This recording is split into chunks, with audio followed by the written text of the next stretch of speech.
Hello and welcome to Schubert a Tempo. This is volume number 8 of my a Tempo project, and it is for the first time that we will be talking about Franz Schubert and his music in terms of tempo. Here we are at the Cuvilliés Theatre in Munich. It's a wonderful Rococo theatre that was originally built around 1750. And I am very happy to be able to do this recording and also this presentation at this wonderful venue here. The recording features Franz Schubert's piano sonata in C minor, D958. It's the first one of his 3 last piano sonatas. He began the composition sometime in spring 1828 and ended it in September 1828, so a very short time before he died. The sonata consists of 4 movements. There is an initial allegro, followed by the slow movement, which is an adagio, then a minuet and a trio, and the last movement is an allegro again. When people talk about tempo in the 19th century or about tempo research, Franz Schubert is not a name that comes to mind first. Usually one talks about Ludwig van Beethoven and his contemporaries or editors. Later on also about Robert Schumann or Frédéric Chopin. Why is that? The reason is simple. For those composers, by those composers, there are a lot of metronome markings that are questionably, strikingly fast. That's a phenomenon that was addressed already in the 19th century. We find famous musicians talking about that, such as Hans von Bülow in his Beethoven edition, or also Theodor Kullak in his Chopin edition. And within the a Tempo project, I've talked about those metronome markings many times, and I've presented a general introduction to historical metronome markings and tempo, which is available both on YouTube and on CD or DVD. And there I presented different options, different approaches in terms of those metronome markings. For Schubert, all of this is different. There are no metronome markings for works such as the C minor sonata. Also, there are no durations. In addition, there is no such thing or not much known about a, let's say, personalized performance practice. We don't know much about how Schubert played, precisely. What we do know are general things, general aspects of the interpretation practice, performance practice of his time, and also about the instruments he either used or were fashionable in Vienna during his lifetime. Despite of all that, Franz Schubert is very interesting, or particularly interesting in terms of tempo. And to explore that, I decided to take a somewhat different approach, and I'm happy to share this approach now with you. The starting point of my research in terms of tempo for this sonata was a particular experience I've had many times, an experience while listening to recordings of Schubert's piano music. These recordings, or many of them, of course, are very beautiful, but it always seemed to me that the pianists who perform were trained with the music of Beethoven.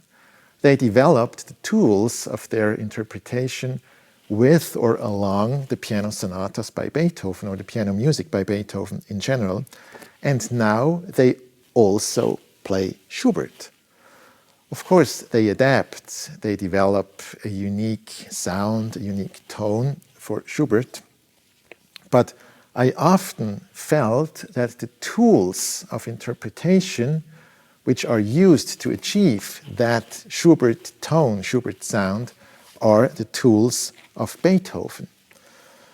Of course, this is more of an intuitive feeling rather than an intellectual analysis, but it's an experience I've had many times.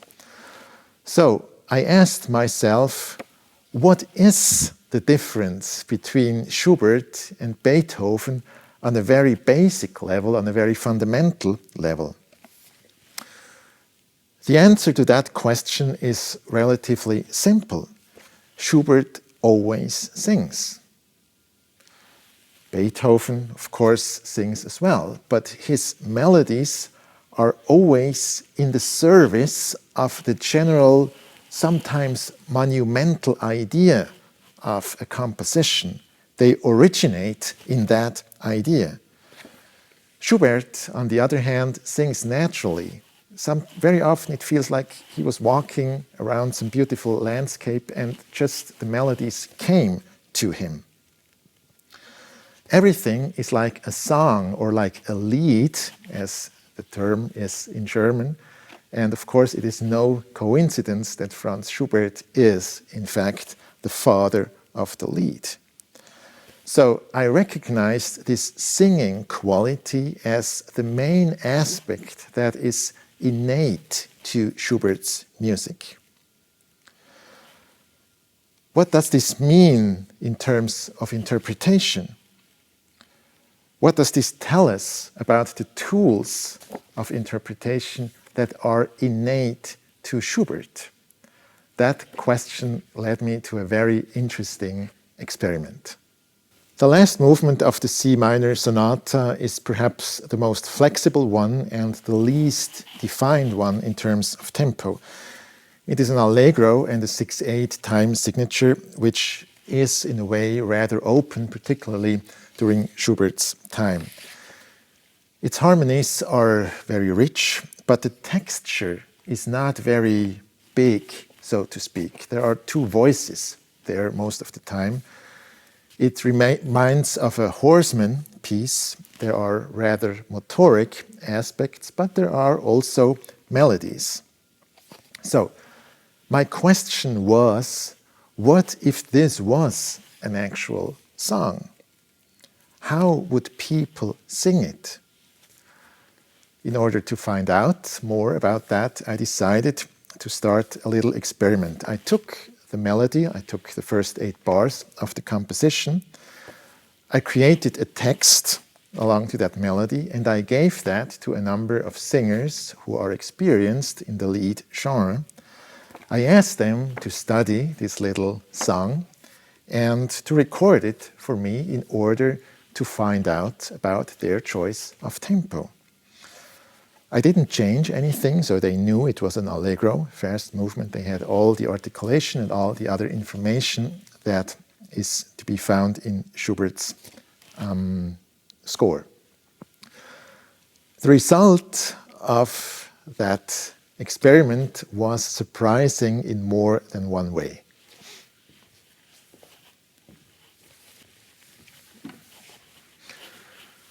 The first surprise was to see the wide range of tempi those singers chose. The slowest version, as you can see in this table, is around 44 for the dotted quarter note, which is something like that.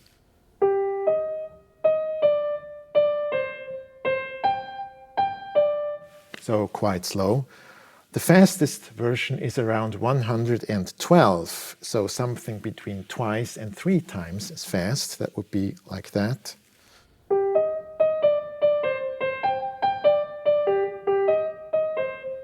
And the average tempo is something between 80 and 90.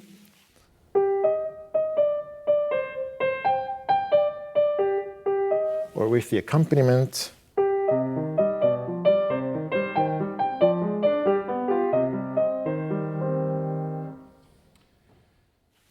That range was interesting, but the most interesting thing was yet to come. I now compared the tempi of the singing versions to the tempi I found in actual piano recordings of that piece. I will give here a selection of 5 examples. And the first thing we can notice is the range isn't that wide. Of course, they're different, but it's not that huge difference compared to the singing versions. But more importantly, all of them are significantly faster. As a matter of fact, if we compare the average tempo, then we get a proportion of 1 to 2. In other words, the singing versions are about half as fast or twice as slow compared to the piano versions. The piano versions are usually around that.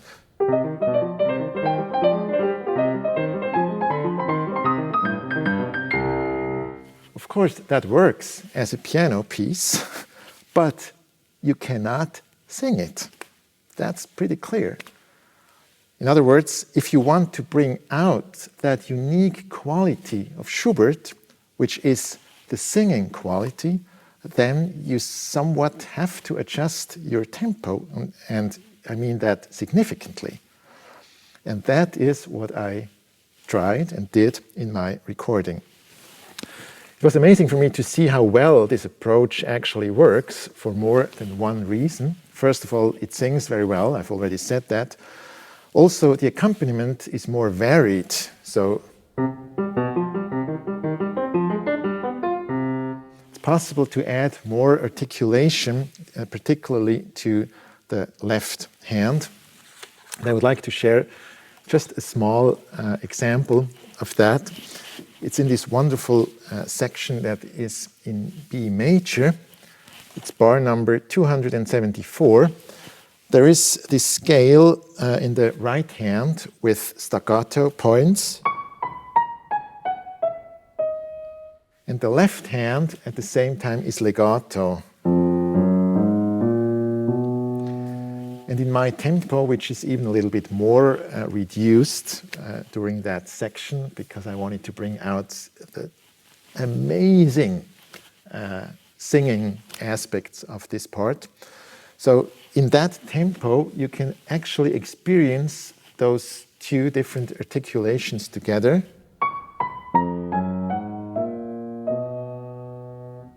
It's a small detail, but as we have observed many times already during the A Tempo project, sometimes it is those very small details that can tell us a lot about a composition as a whole. Now let's talk about the first three movements of the C minor sonata, and I will start with the Adagio. Here I was inspired by a quote by Richard Wagner about the music, any music since Beethoven. And this brings us somewhat close again to the performance practice that is connected to Franz Liszt, an aspect or a subject that has become more and more important within the A Tempo project. Liszt was a great performer also of Schubert, and of course we know that he composed a lot of wonderful transcriptions of Schubert's Lieder. Wagner talks a lot about tempo in an essay on conducting that came out in 1869. And in this essay, he develops a dualism of two principles, so to speak, an Allegro principle and an Adagio principle. I've introduced that dualism already in the introduction to Franz Liszt's Année de Pèlerinage, so if you want to learn more about it, I encourage you to watch that introduction. So, Wagner says that in any music since Beethoven there are those two aspects. The Allegro aspect that has to do with figuration, with speed, that wants to be fast and needs to be fast. And on the other hand, there is the Adagio that is all about singing, that needs time and space, that slows down all the time. And the contradiction of those two aspects creates the excitement of the music in a way. Wagner says that there are also pure allegros and pure adagios. The pure allegros he connects to, for instance, Mozart's overtures to his operas. And he talks about the pure adagio, and here he says something very interesting, and I would like to read that for you. So, here goes Wagner. Here, the adagio stands in contrast to the allegro, just as the sustained tone stands in contrast to animated figurations. The sustained tone provides the rules for the tempo adagio. Here, the rhythm melts away into a realm of pure sound that is sufficient in itself. In a certain subtle sense, one can say of the pure adagio that it cannot be taken slowly enough. A rapturous trust in the persuasive security of pure tone must dominate. Here, the languorous sentiment becomes delight. What is expressed in an allegro by shifts in figurations is expressed in an adagio by the unending diversity of the inflected tone. The slightest change in harmony becomes surprising, though our sensibility becomes so heightened that even the most remote harmonic progressions feel inevitable and right. After that, Wagner adds criticism towards conductors, and I guess in our context we can take the liberty to replace the word conductor by the word pianist or musician. So Wagner says, none of our conductors dares to acknowledge this characteristic of the adagio. When they're at the beginning of an adagio, they peer forwards to try and find some figurations in it whose motion might help them to determine the tempo. So clearly, Wagner encourages people here to slow down an adagio and to trust the pure tone of an adagio. And the adagio in Schubert's C minor sonata is a wonderful and exceptional example for exactly that. It starts with an A-flat major chord, which is a very common thing, I know, but still is something wonderful, and it's great to just enjoy this beautiful sound. After that, a melody unfolds.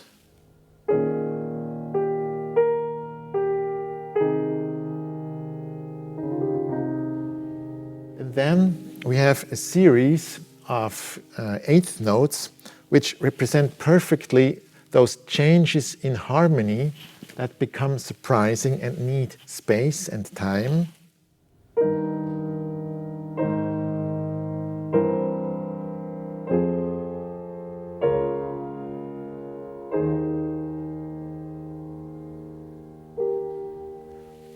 So all of that is really wonderful when it's played with enough time and enough space, and that's what I tried to do in my interpretation, to come up with a tempo that is as slow as it possibly can, but still doesn't stop singing, so to speak. The menuet and the trio, I don't want to say much about that. I tried to find a tempo that represents a dancing movement. But of course, it is pretty well known that tempo and menuet is not that clear very often. But I think that my tempo works very well. So this brings me to the first movement. And here I would like to talk more about timing than actual tempo. And this concerns the beginning. It starts like this.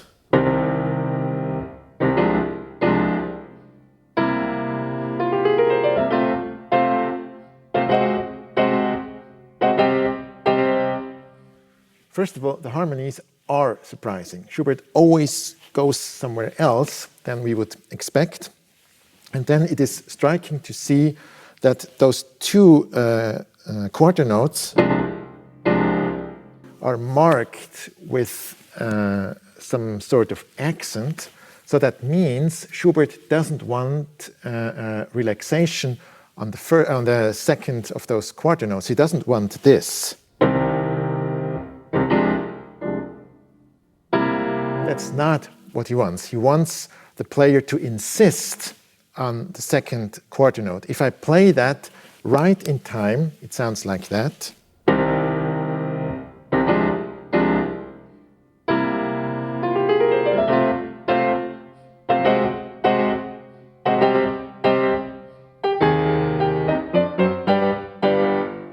Of course, one can play it that way, but I'm not quite happy with this because I feel that it lacks the drama in a way. And I feel that those quarter pauses at the end of those bars, like after the two quarter notes, they need more time to bring out the dramaturgy way more. So something like that.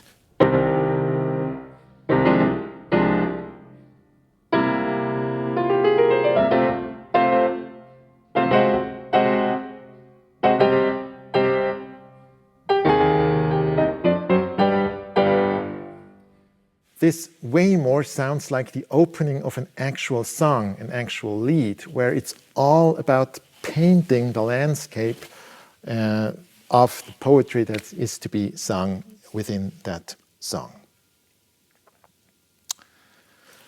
Okay, so those were a few remarks on my choices of tempo and tempo in general connected to the music of Franz Schubert. I now would like to take the opportunity to talk about the instrument I'm using. It's a Bösendorfer grand piano. It's a somewhat new development. And I asked Urs Bachmann, the technician, piano technician, to tell us more about the development of this instrument. He is closely involved with Bösendorfer and in Vienna and is now going to tell us more about this grand piano.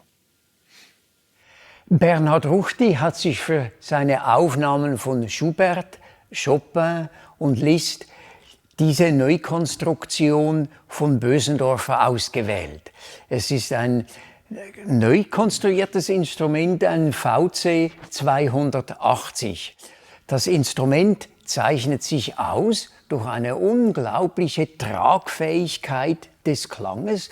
Das kommt zum Teil daher, dass der Klangkörper nirgends mehr in richtige Ecken geht. Das ist alles rund gefertigt. Obwohl das Gehäuse selber noch Ecken aufweist, ist der Klangkörper absolut rund.